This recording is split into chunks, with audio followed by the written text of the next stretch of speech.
এখানে কতগুলো বেল আছে? এখানে 10 থেকে 12 লক্ষ বেল আছে। এখানে 10 থেকে 12 লক্ষ বেল আছে। পাকানো বেল খাই দেখেন কি পরিমাণ স্বাদ আছে, বুঝতে পারবেন যে কি পরিমাণ স্বাদ আছে। একেবারে মাখনের মতন হয়ে গেছে এর ভিতরে। দর্শক, এখানে লক্ষাধিক পরিমাণ কাঁচা বেল সংগ্রহ করা হয়েছে। এই কাঁচা বেলগুলো অভিনব কৌশলে ধোয়ার মাধ্যমে পাকানো হয়ে থাকে।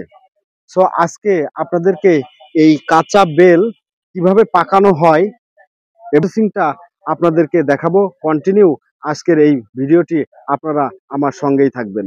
আমরা এই বেল নিয়ে আসছি, এভাবে হাউসের ভিতরে 6,000 মতো বেল দেবো, দিয়ে ওই যেটা আছে উঁচু করা হাউস ওই রকম লেভেল হয়ে যাবে। তারপরে আমরা তলায় বেল পুরি দিয়ে পাশে দিয়ে ঢেকে দিয়ে তলায় আমরা ধোঁয়া দেবো, কাঠের মধ্যে ধোঁয়া দেবো। ধোঁয়া দিলে 8 থেকে 10 দিনের ভিতরে বেল পাইকে যাবে। তখন এই বেল খাইলে আর কোনো সমস্যা হবে না। দর্শক, এই বেলগুলো প্রথম প্রসেসিং এই চুলার মধ্যে কিন্তু এইভাবে 5 থেকে 6,000 পিস বেল দেওয়া হয়ে থাকে। তারপরে এটাকে পাতা দিয়ে ঢেকে দেওয়া হয়।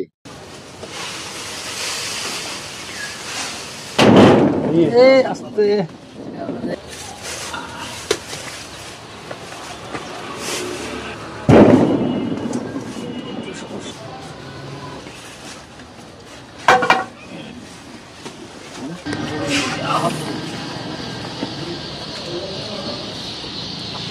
এগুলা কি কাকা? এগুলো আছে কাঠের গুঁড়া। কাঠের গুঁড়া? ওই বেলের চুলাতে দেবেন? হ্যাঁ, বেলের চুলাতে দেবো। আর এই কাঠের গুঁড়া ধোঁয়া বের হবে আর সেখান থেকে বেল পাকবে। এই যে দেখেন, এই যে কাঠের গুঁড়ো দিচ্ছি, এই কাঠের গুঁড়ো দিচ্ছি চুলার ভিতরে। এখান থেকে হাউসের থেকে আমার মাল পাকে গেছে। এখন আমি পাকা মাল আপনাদের বের করে দেখাবো কিভাবে পাকাইছি, দেখাই আপনাদের খাওয়াবো। খাওয়ার পরে আপনারা বুঝতে পারবেন যে এটা ভালো কি খারাপ, এই সময় আপনার প্রমাণ করবেন। এখন ভেঙে দেবো, দিয়ে বুঝতে পারবেন কি পরিমাণে। খান, খাইয়ে দেখেন কি পরিমাণ মিষ্টি। দর্শক, প্রাকৃতিক ভাবে গাছ থেকে পাকা বেল এবং এখানে এই যে চুলার মাধ্যমে যে ধোঁয়া দিয়ে বেলটা পাকানো হয়, সেই বেলটা এখন আমরা খেয়ে দেখবো যে আসলে এই বেলটার স্বাদ কেমন হয়ে থাকে। বিসমিল্লাহির রহমানির রহিম। মাশাআল্লাহ মাশাআল্লাহ, একেবারে সেম ন্যাচারাল।